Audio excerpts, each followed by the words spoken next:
Welcome to Science Era. Our today's topic is organizing and visualizing variables. I will be discussing this topic from Business Statistics, 7th edition by David M. Levine.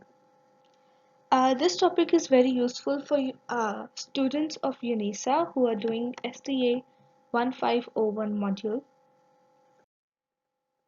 So, let's look at the objective first.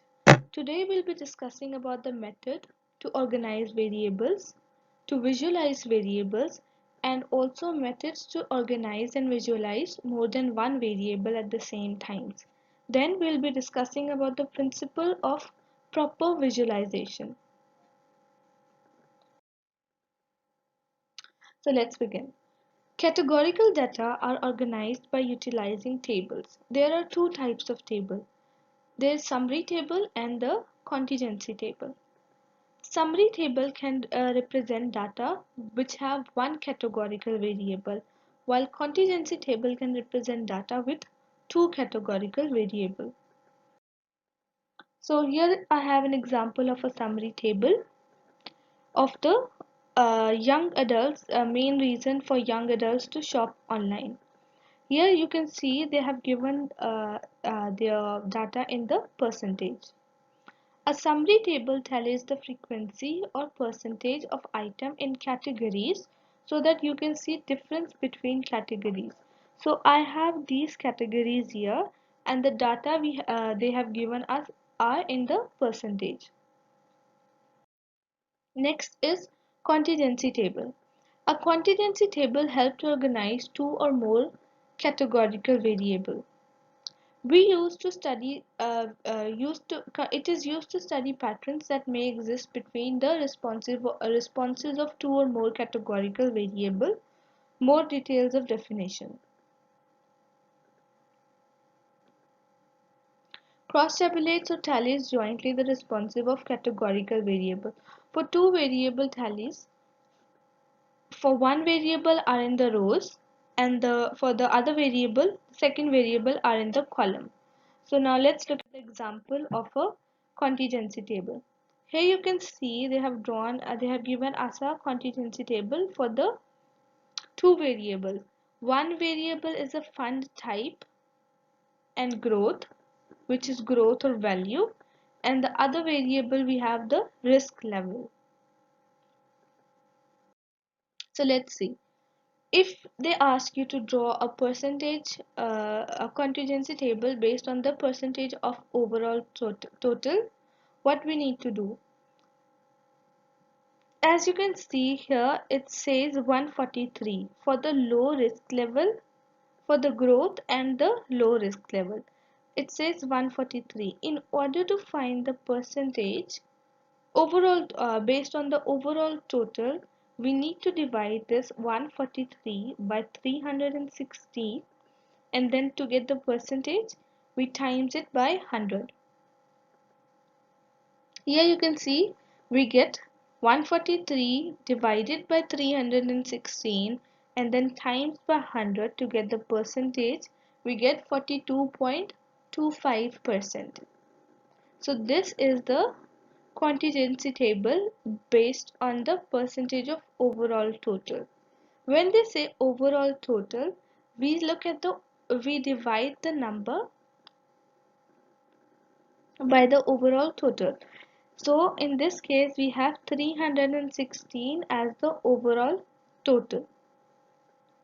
For each case here, for example 74, 10, 227, for every case to find the percentage you divide 74 over 316 then times it by 100, 10 over 316 then times it by 100 to get the percentage.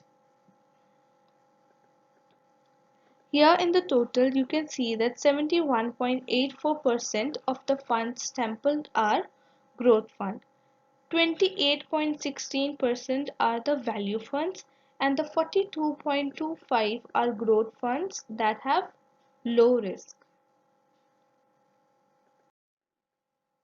Next, another type of contingency table we can draw is on the based on the percentage of row total.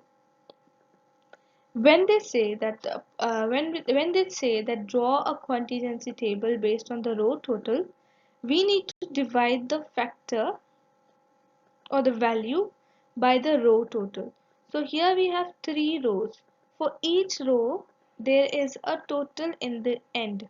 For row number 1, which says growth, the total is 227. For the value row we have 89, and for the total row we have 316 as the total. So for the first row, what we need to do in order to calculate the growth which have low risk level, which is it says 143. In order to calculate the percentage of row total, we need to divide 143 over the row total, which is 227, and then times it by 100, which gives you 63%. Again, for the next one, divide 74 over 227 and times it by 100 to get 32.60%.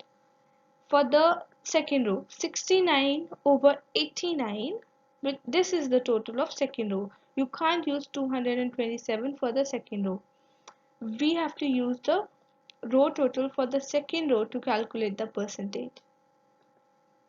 Divide 69 by 89 and then times by 100, you'll get 77.53%.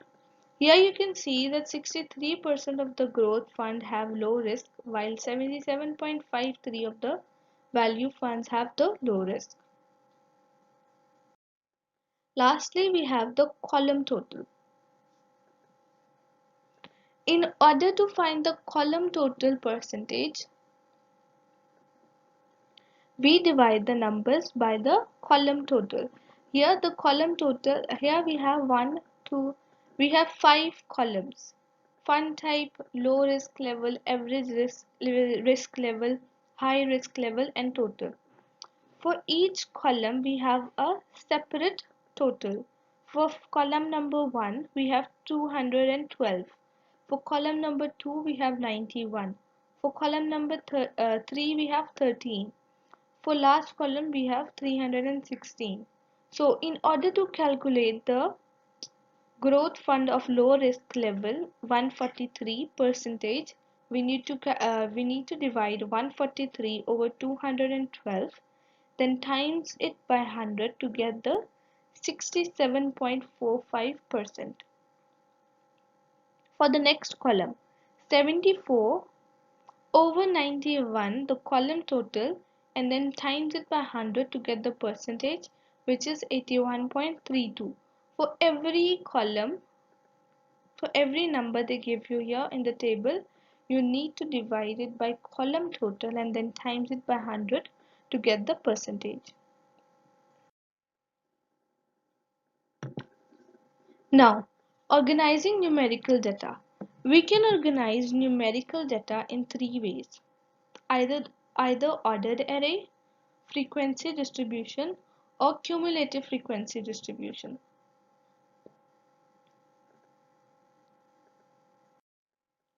What happens in the ordered array? In ordered array, this is the example of a data given in the ordered array. As the name states, the numbers should be in order from smallest to the largest value, or we can say the range should be from the minimum value to maximum value. This type of numerical data is useful in identifying the outliers.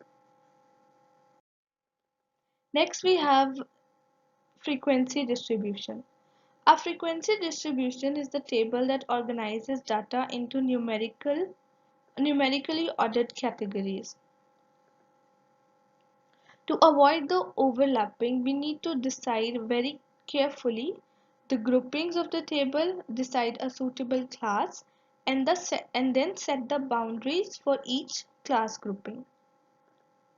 Remember, your groups cannot be your frequency distribution for each group should be at least 5 and not more than 15. Maximum frequency distribution can be 15, and the minimum can be 5. In order to find the class width of the interval, we have to divide the data range over the desired number of class grouping. How do you find the range of data?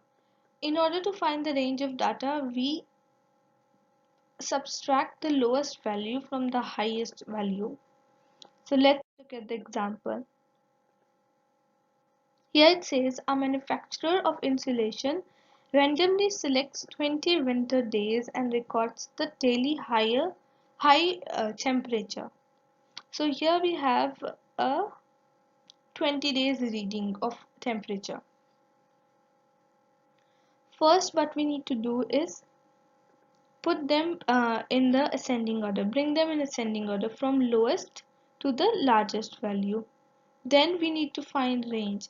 How do you find range? We subtract the lowest value from the highest value. In this case, it is 58 minus 12, which give you 46.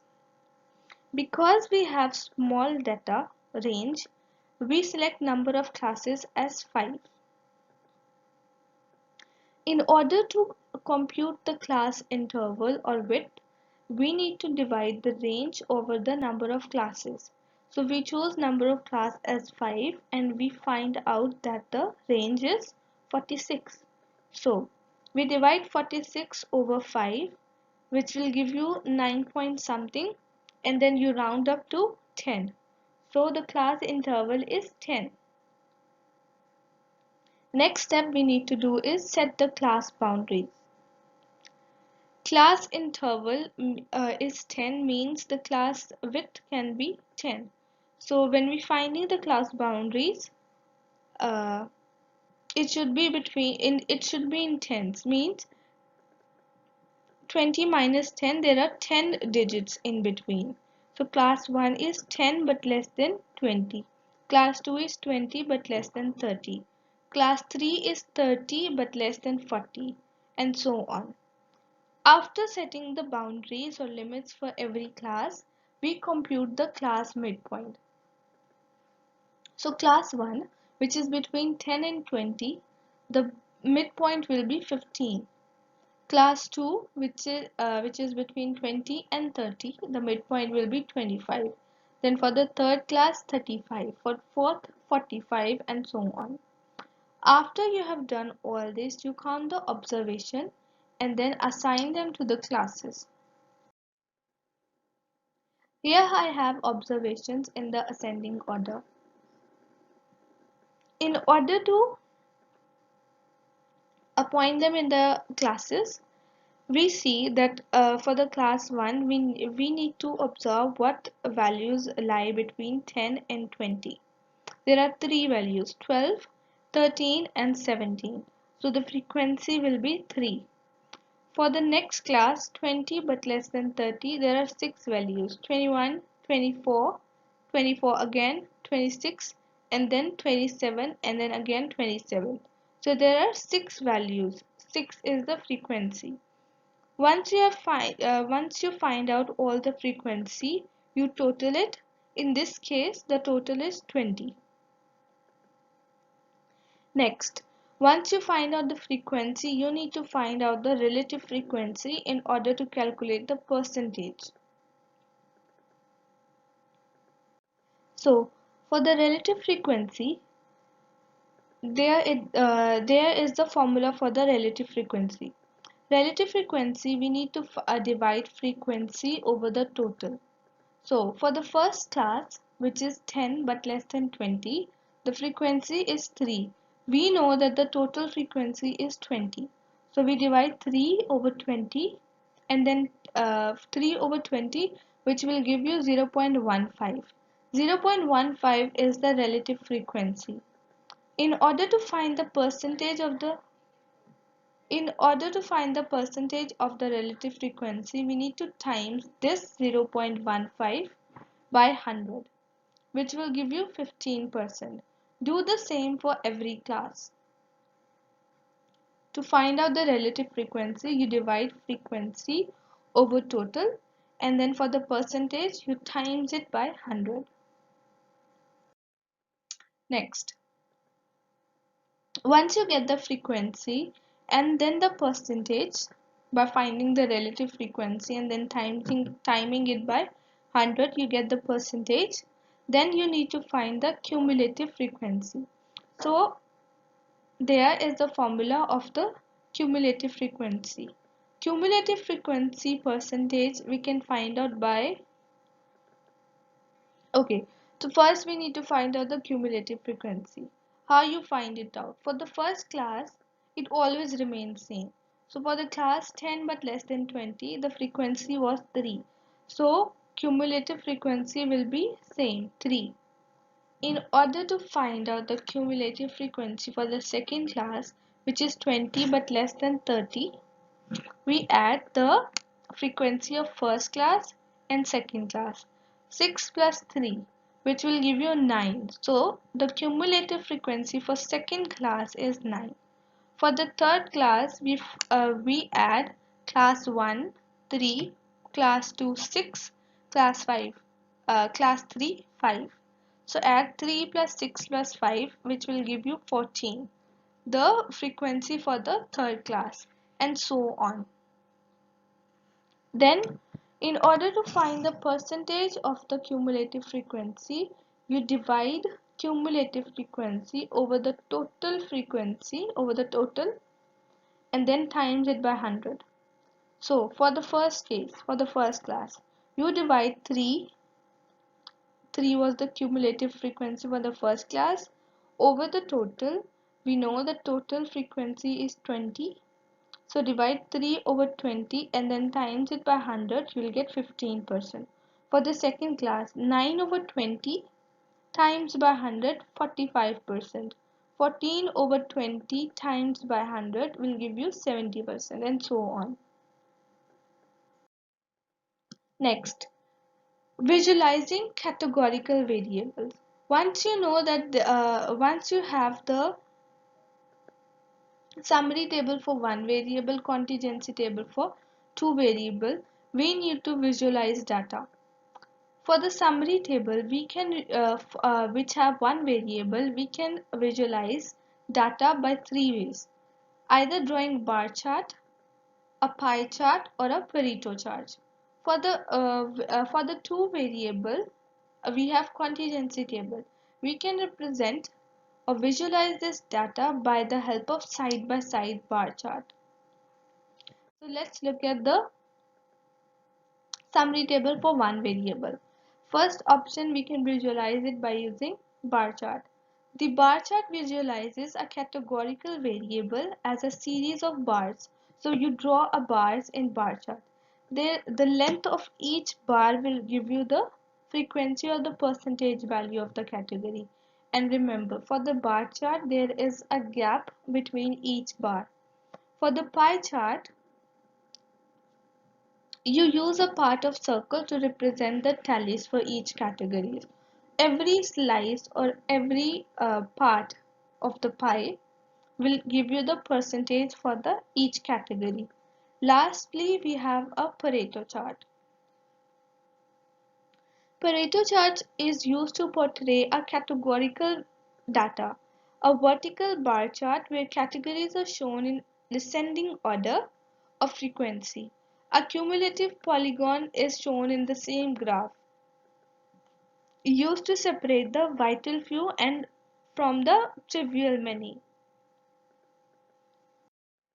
Next, we have a contingency table for two variables. This we can represent or visualize by a side-by-side bar chart. Side-by-side bar chart uses set of bars to show the joint responses from two categorical variables. Here you can see an example of side-by-side bar chart. You can see there are three different responses for errors.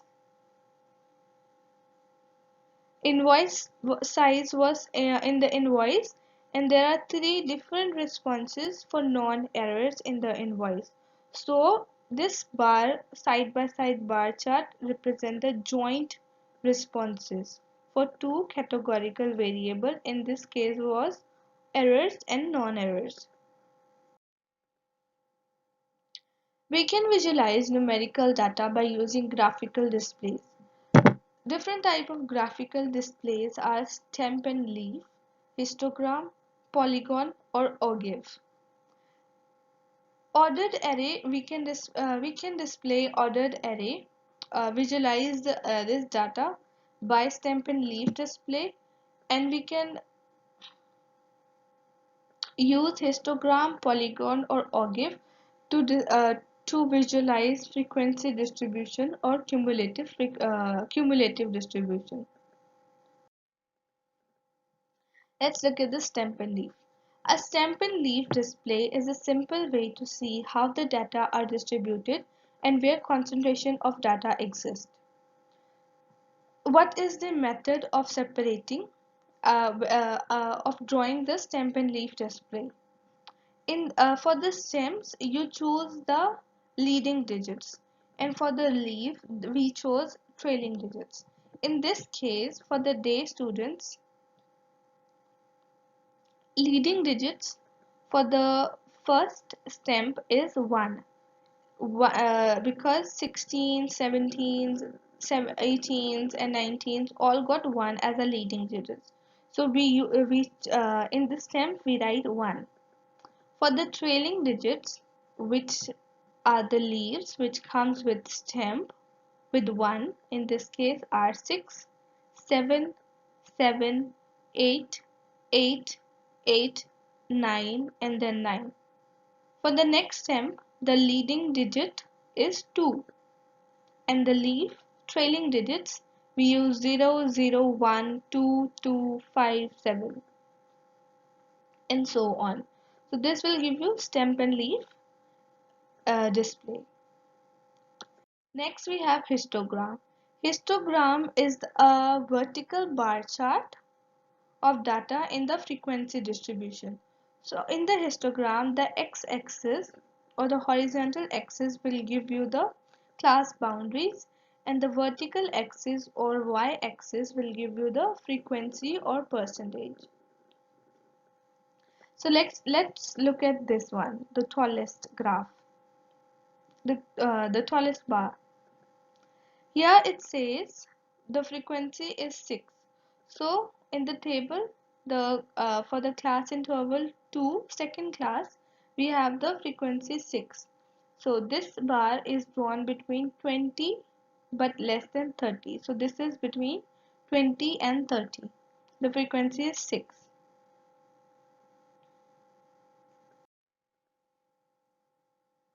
Next we have polygon. A polygon A percentage polygon is formed by having a midpoint of each class represent the data in that class and then connecting the sequence of midpoint at their respective class percentage. So in order to draw the polygon, what we need to do is we need to find the midpoints for each class.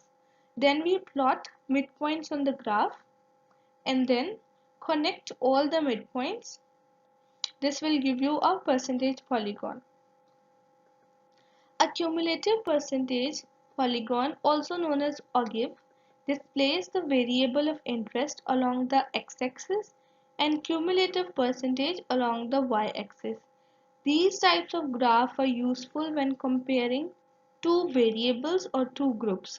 In this case, in the example here, two variables we have city or suburban. Percentage polygon for meal cost at city and suburban restaurants. Last, we have the important formulas to remember.